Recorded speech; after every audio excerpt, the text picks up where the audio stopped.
एक बार जोरदार नारा लगाएंगे, भारत माता की वंदे वंदे। आम आदमी आम आदमी। मंच पर आसीन आम आदमी पार्टी के प्रदेश के अध्यक्ष भाई गोपाल इटालिया जी, आम आदमी पार्टी के सीएम के उम्मीदवार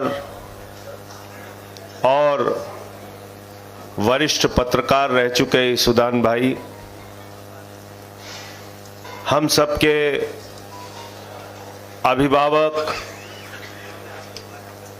और संगठन का जिनको हमेशा से साथ मिला है, समय मिला है, ऐसे किशोर भाई, हमारे महासचिव बहादुर साथी मनोज भाई, इस पूरे चुनाव में पूरी मेहनत, पूरी निष्ठा, पूरी ताकत के साथ परिश्रम करने वाले, मेहनत करने वाले एक एक गुजरात के कार्यकर्ता का मैं सर झुका के नमन करता हूं, अभिनंदन करता हूं और आप सबको बधाई देना चाहता हूं।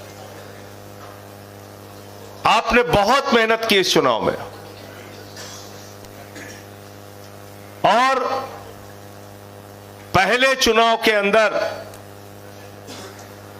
आपने मोदी और अमित शाह का गढ़ कहा जाने वाला गुजरात, भारतीय जनता पार्टी की प्रयोगशाला कहा जाने वाला गुजरात, 27 साल से जहां पर बीजेपी का राज है ऐसा गुजरात, और उस गुजरात के अंदर पहले चुनाव में 41 लाख वोट लाना, 13% वोट लाना, 5 विधायक जिताना, ये एक एक कार्यकर्ता और एक एक साथी की उपलब्धि है। आप सब बधाई के पात्र हैं। और आम आदमी पार्टी का इतिहास क्या है? पहले चुनाव से याद कीजिए, अरविंद केजरीवाल जी के नेतृत्व में 2013 में हम लोग चुनाव लड़ रहे थे। हम कोई पार्टी बनाने, विधायक बनने, सांसद बनने नहीं आए थे साथियों। अन्ना जी के आंदोलन में गए थे, भ्रष्टाचार विरोधी आंदोलन में, और छोटे छोटे मासूम बच्चे हाथ में तिरंगा लेके नारा लगाते थे, भ्रष्टाचार मिटाना है, जन लोकपाल लाना है। वहां से हमारी शुरुआत हुई, आंदोलन के कोख से हमारी शुरुआत हुई। और जब 13 में हम लोग चुनाव लड़ रहे थे, 45 डिग्री टेम्परेचर में फटी चप्पल पहन के अरविंद केजरीवाल गली गली, मोहल्ले मोहल्ले जाके दिल्ली के अंदर कार्यकर्ता बनाने का काम कर रहे थे, बूथ के इंचार्ज बनाने का काम कर रहे थे, मोहल्ला प्रभारी बनाने का काम कर रहे थे। और सारा मेहनत और सारी परिश्रम करने के बाद भी हमें पहले चुनाव में 28 सीट मिली और दूसरे चुनाव में दिल्ली की जनता ने छप्पर फाड़ के वोट दिया, 67 सीटें आई। और तीसरे इलेक्शन में इस बार पूरी ताकत लगा दी बीजेपी ने, पूरी सत्ता लगा दी बीजेपी ने, फिर भी आम आदमी पार्टी की 62 सीट आई। और 15 साल से जिस दिल्ली में शीला दीक्षित का राज था, उस शीला दीक्षित के खिलाफ चुनाव लड़ने का साहस अरविंद केजरीवाल जी ने किया।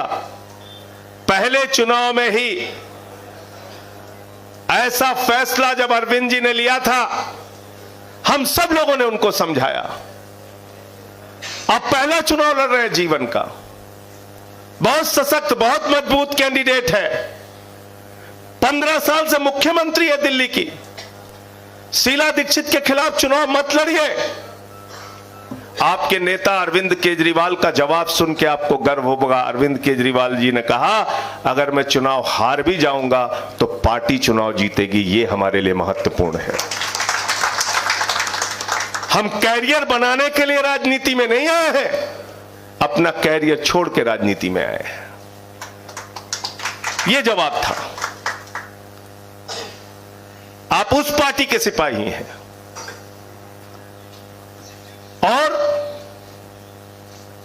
यह बड़ा अच्छा संकेत है कि 5 सीट आपको मिल गई, 13% वोट मिल गया। पंजाब याद कीजिए, पहला चुनाव हम लोग लड़ने गए, पूरी मेहनत की, परिश्रम किया, पूरी ताकत लगाई, ऐसा माहौल बनाया कि 100 सीटें आ जाएंगी। सारी मेहनत के बावजूद 20 सीटें आई, 20 सीटें आई। लेकिन दूसरी बार जब चुनाव 2022 में हुआ तो पंजाब की जनता ने भी छप्पर फाड़ के वोट दिया, 92 सीटें आई, 92 सीटें आई। और ऐसे ऐसे लोग चुनाव जीत गए जिनको खुद पे यकीन नहीं था कि वो विधायक बन सकते हैं। मैं तो पंजाब का इंचार्ज था, जो हमारे कार्यकर्ता साथी पार्टी और संगठन के लिए काम कर रहे थे। मुझे जाकर मैंने देखा तो मुझे गर्व हुआ, आज वो गाड़ियों के काफिले के साथ मंत्री बन के पंजाब सरकार का दायित्व निभा रहे हैं।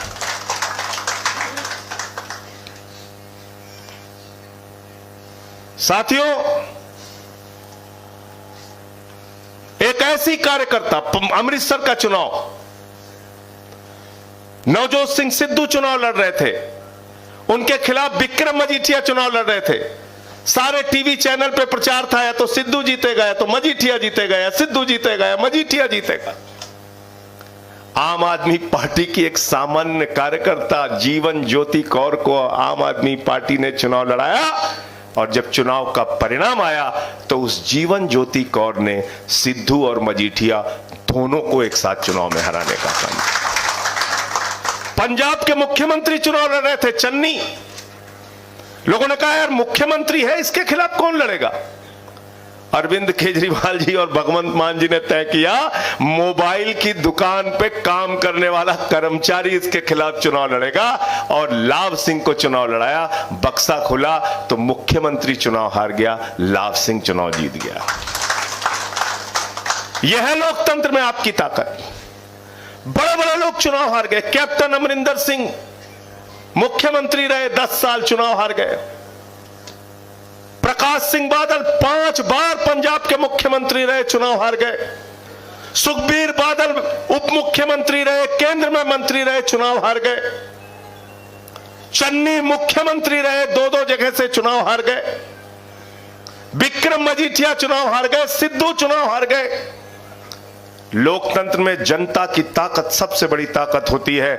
और गुजरात के साथियों, मैं आपको बधाई देना चाहता हूं कि आप 41 लाख वोट लेकर आए हैं, और यह संकेत है दिल्ली और पंजाब की तरह कि अब दूसरा चुनाव जब आप लड़ेंगे, छप्पर फाड़ के गुजरात की जनता आपको वोट देगी,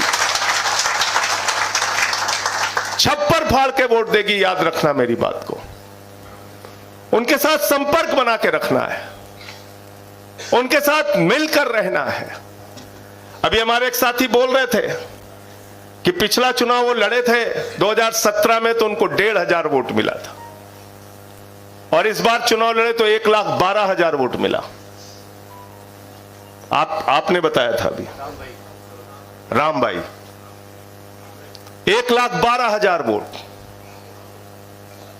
अब आप समझ लीजिए, अगर तीसरा चुनाव ये लड़ेंगे, पार्टी अगर इनको लड़ाएगी, वो तो पार्टी का फैसला है, तो हो सकता है इनको जनता 1 लाख वोट से चुनाव जिता दे।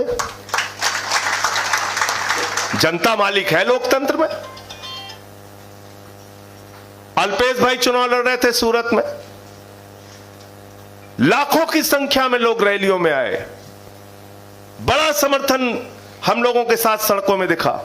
गोपाल इटालिया जी के क्षेत्र में मैं गया, मनोज सोरथिया के क्षेत्र में गया, बहुत सारी विधानसभाओं में गया। ऐसा लगता था कि जनता पूरा अपार जन समर्थन हमको दे रही है।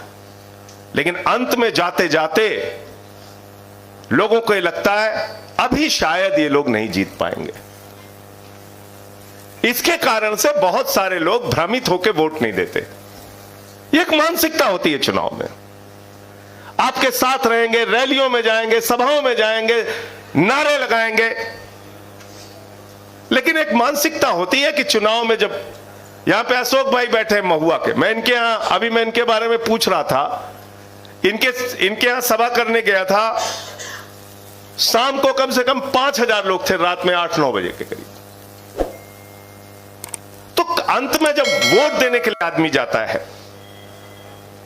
तो उसका मन कई बार यह हो जाता है कि यार पता नहीं ये लोग जीतेंगे कि नहीं जीतेंगे, और उस भ्रम में आपको बहुत सारे मतदाता जो है वो वोट नहीं देते। लेकिन मैं आपको दिल्ली का अनुभव बता रहा हूं, जब 49 दिन के बाद अरविंद केजरीवाल ने मुख्यमंत्री के पद से इस्तीफा दिया था तो दिल्ली के कई इलाकों के लोग आते थे, हाथ पकड़ के रोते थे और कहते थे केजरीवाल जी थोड़ी गलती हो गई, हमें यकीन नहीं था आप जीतेंगे, वरना ये 28 सीटों की संख्या आपको नहीं देते, बढ़ा के आपको सीटें देते और दूसरी बार 67 सीटें दे दी। बीजेपी को स्कूटर पार्टी बना दिया वहां पर। हमसे लोगों ने पूछा स्कूटर पार्टी का क्या मतलब है? हमने कहा 3 आदमी बैठ के विधानसभा चले जाओ। स्कूटर पार्टी बना दिया बीजेपी को।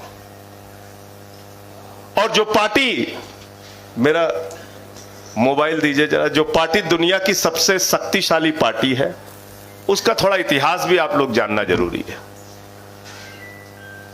अभी यहां हमारे बहुत साथी बोल रहे, अभी अल्पेश जी ने बोला निराश होने की जरूरत नहीं है, गोपाल भाई ने बोला निराश होने की जरूरत नहीं है, ईशुदान भाई ने यही कहा कि निराश होने की जरूरत नहीं है। मैं तो दूसरी बात कह रहा हूं, मैं ये शब्द नहीं कहूंगा कि निराश होने की जरूरत नहीं है, मैं ये कहूंगा कि खुशी मनाने की जरूरत है और जनता के बीच जाके उनके लिए लड़ने और संघर्ष करने की जरूरत है। निराश किस बात पे होना है? मैं आपको बताता हूं हिस्ट्री। 1952 में जनसंघ बनी, जहां से भारतीय जनता पार्टी निकली है। 52 से लेकर 77 तक जनसंघ चली। कितने साल तक? 25 साल। 25 साल पूरे देश में उनकी जमानतें जब्त होती रही। 25 साल तक जमानतें जब्त होती रही। और बाद में उन लोगों ने कहा भैया अब हम अपनी पार्टी नहीं चला पाएंगे, जनसंघ को जनता पार्टी में विलय कर दिया। पार्टी नहीं चला पाए आगे, जनता पार्टी में विलय कर दिया। 80 में फिर बीजेपी बनी और 80 में जब बीजेपी बनी 84 में उनकी 2 सीटें आई। और पूरे देश में बीजेपी का किस तरीके से चुनाव में परिणाम रहता है वो थोड़ा सा आपके लिए जानना जरूरी है।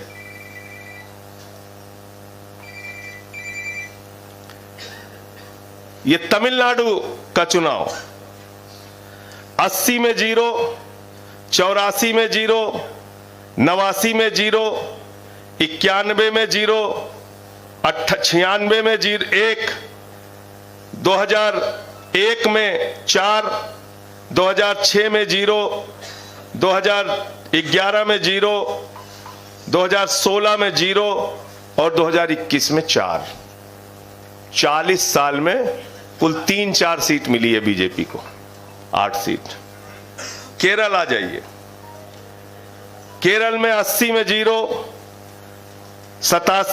केरल में 82 में 0, 87 में 0, 91 में 0, 96 में 0, 2001 में 0, 2006 में 0, 2011 में 0, 2016 में 1 सीट, 2021 में फिर 0।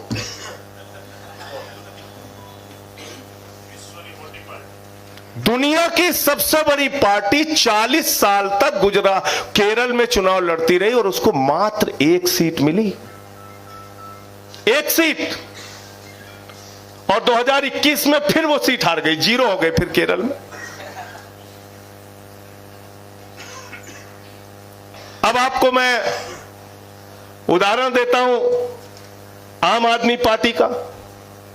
पहला चुनाव दिल्ली में 28 सीट, दूसरा चुनाव 67 सीट, तीसरा चुनाव 62 सीट, पंजाब में पहला चुनाव 20 सीट, दूसरा चुनाव 92 सीट, गोवा में पहला चुनाव 6% वोट, दूसरा चुनाव 2 सीट वहां मिली।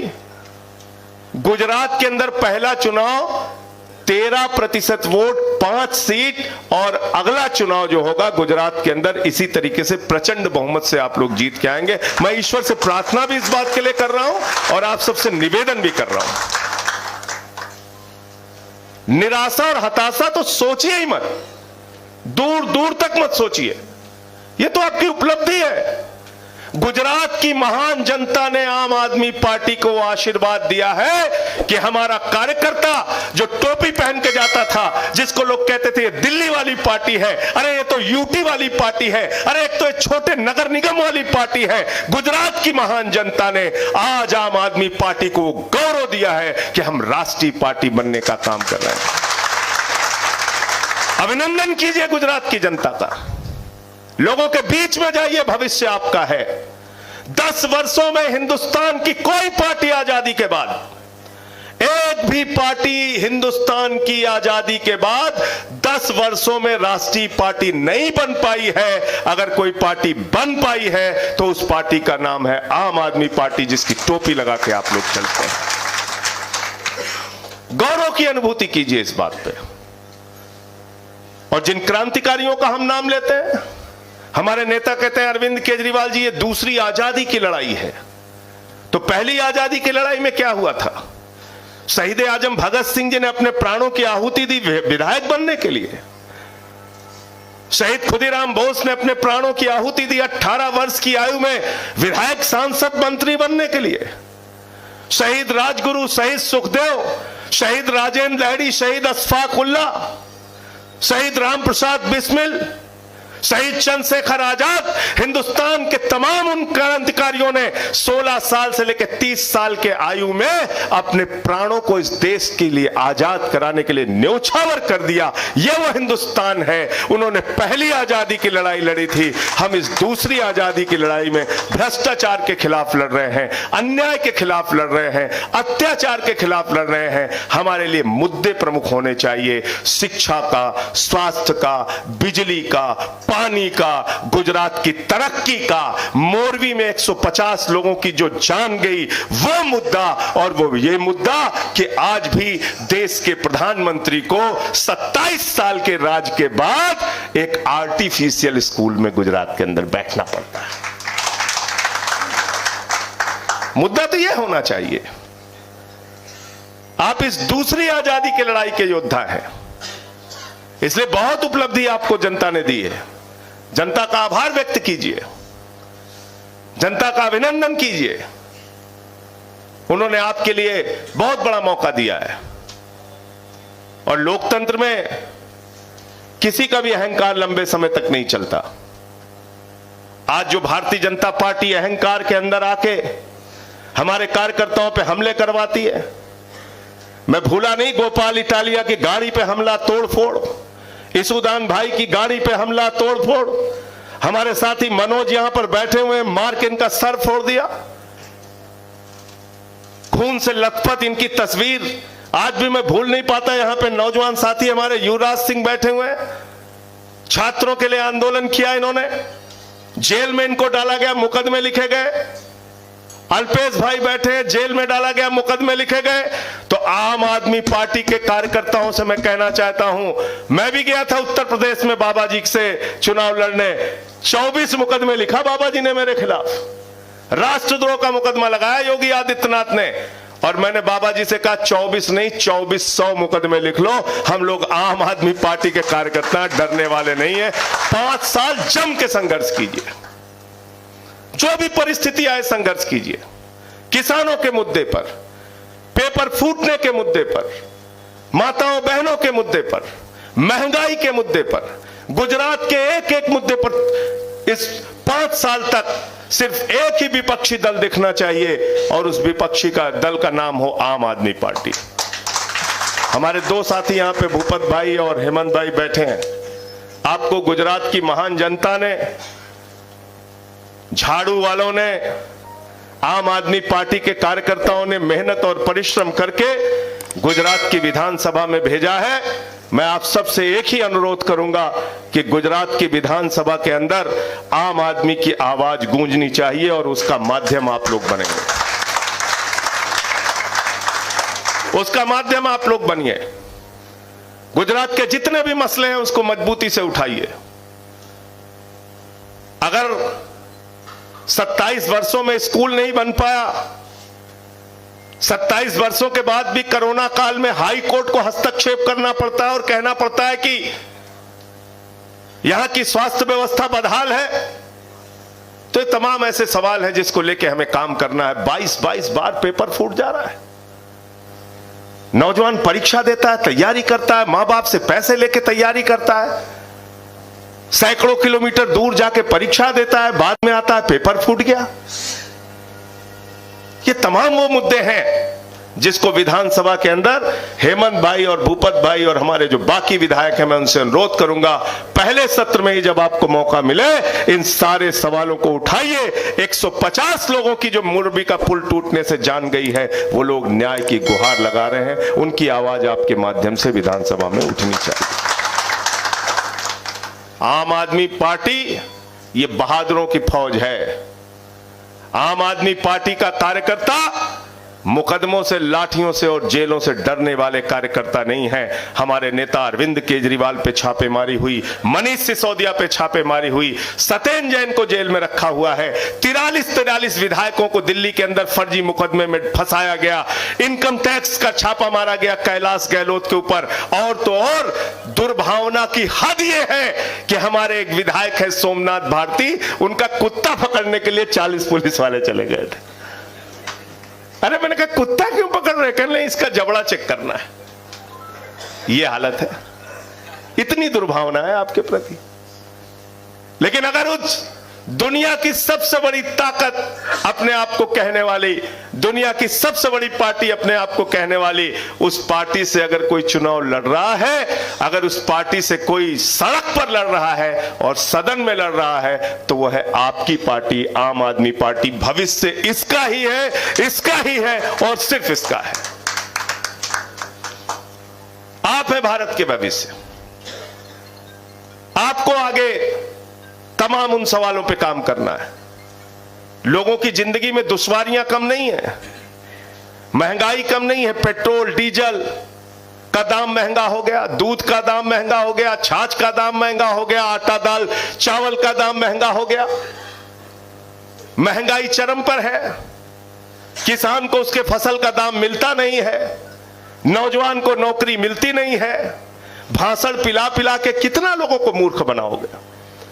और मैं तो कहता हूं भाजपाइयों के बारे में कि अगर अंतर्राष्ट्रीय भाषण प्रतियोगिता करा दी जाए तो ये हमारे जितने भी प्रधानमंत्री से लेके मुख्यमंत्री तक हैं बीजेपी वाले, सब नंबर 1 पे आएंगे, 2 नंबर पे नहीं आएंगे। काम नहीं करना है इनको। राष्ट्रवाद की बात करते हैं। कैसा राष्ट्रवाद है इनका? भारत की सेना को आप ठेके पे चलाना चाहते हैं? हमारा जवान 17 साल की उम्र में सेना में भर्ती होगा, -50 डिग्री टेम्परेचर में सियाचिन में और +50 डिग्री टेम्परेचर में जैसलमेर में भारत की सीमा की रक्षा करेगा, और 4 साल के बाद आप उसको रिटायर करके घर भेज देंगे? यह है आपका राष्ट्रवाद? भारत की सेना को आप कमजोर कर रहे हैं, भारत की सीमा की सुरक्षा को आप कमजोर कर रहे हैं। आपके लड़के हजारों करोड़पति बन जाते हैं। अमित शाह के बेटे की संपत्ति निकली थी सैकड़ों करोड़। मैंने पूछा कैसे निकली? बोले धनिया बेच के कमा रहा। मैंने कहा किसान को धान का दाम नहीं मिल रहा, तुम्हारे बेटे को धनिया मिल रही है, धनिया पे कमा रहे तुम। भारत की सेना को कमजोर कर रहे हैं लोग। यह राष्ट्रवाद इनका बजट आया, केंद्र सरकार का बजट पढ़िएगा, भारत की 6.5 लाख करोड़ की संपत्ति बेचने की योजना बनाई है इन लोगों ने। और मैंने तो गुजरात के चुनाव में भी इस बार कहा कि ये लोग कहते हैं भारत माता की जय, हम भारत की रेलवे बेचेंगे, भारत माता की जय, हम सेल बेचेंगे, हम कोल इंडिया बेचेंगे, हम बीपीसीएल बेचेंगे, इस सड़क बेचेंगे, बिजली बेचेंगे, पानी बेचेंगे, स्टेडियम बेचेंगे, पूरा हिंदुस्तान बेच रहे हैं। और सिर्फ एक आदमी को अमीर बनाने के चक्कर में लगे हुए हैं। आम आदमी पार्टी सबको अमीर बनाना चाहती है। आम आदमी पार्टी पर जो रेवड़ी बांटने का आरोप लगाते हैं, उनकी रेवड़ियां चंद पूंजीपतियों के लिए है। केजरीवाल की रेवड़ी हर एक आम आदमी के लिए है, झुग्गी वाले के लिए, किसान के लिए, मजदूर के लिए। 300 यूनिट बिजली फ्री का मुद्दा घर घर पहुंचा। आपने बहुत मेहनत की। मैं जिस इलाके में भी जाता था लोग कहते थे क्यों वोट देंगे, पत्रकारों से पूछता था क्यों वोट देंगे, बोले आपका वो गारंटी कार्ड लेके लोग घूम रहे हैं। वो कहते हैं 300 यूनिट बिजली फ्री दे सकती है आम आदमी पार्टी। तो आम आदमी पार्टी पे ही लोगों को भरोसा है। आप ही उनकी जिंदगी में बदलाव ला सकते हैं। शिक्षा का, स्वास्थ्य का, बिजली का, पानी का, आप ही पे भरोसा है। आपने बहुत मेहनत से, हिम्मत से चुनाव लड़ा और बहुत मेहनत परिश्रम किया। आप लोगों ने 50 लाख परिवारों के पास आपका गारंटी कार्ड पहुंचा था। यह मामूली बात है? 50 लाख परिवारों के पास यह कोई मामूली उपलब्धि नहीं है। आपने घर घर जाके गारंटी कार्ड भरवाया, घर घर जाके फॉर्म भरवाया, खूब मेहनत की आपने। और उस मेहनत के नतीजे में गुजरात की जनता ने आपको 13% वोट दिया है, 41 लाख वोट दिया है। और इसको आशीर्वाद समझ के यहां की जनता के साथ बेईमानी मत करना। हाथ उठा के बताओ, जितनी ईमानदारी से उन्होंने आपको वोट दिया है, आपको उनके साथ 5 वर्षों तक खड़े रहना है। धन्यवाद। अंत में एक क्रांतिकारी गीत जो हम लोग हमेशा गुनगुनाते हैं, गाते हैं, रुके ना जो झुके ना जो, उस गीत के साथ आज के कार्यक्रम का अपने वक्तव्य का मैं समापन करूंगा। और आप लोग साथ दीजिएगा, ताली बजनी चाहिए पीछे तक। रुके न जो, रुके न जो, झुके न जो, दबे न जो, मिटे न जो, हम वो इंकलाब हैं, जुल्म का जवाब है, हर शहीद हर गरीब का हम ही तो ख्वाब हैं। रुके न जो, रुके न जो, झुके न जो, दबे न जो, मिटे न जो, हम वो इंकलाब हैं, जुल्म का जवाब है, हर शहीद हर गरीब का हम ही तो ख्वाब है। रुके न जो, झुके न जो, जी रहे हैं इसलिए कि प्यार जग में जी सके, प्यार जग में जी सके, प्यार जग में जी सके। आदमी का खून कोई आदमी न पी सके, आदमी न पी सके, आदमी न पी सके।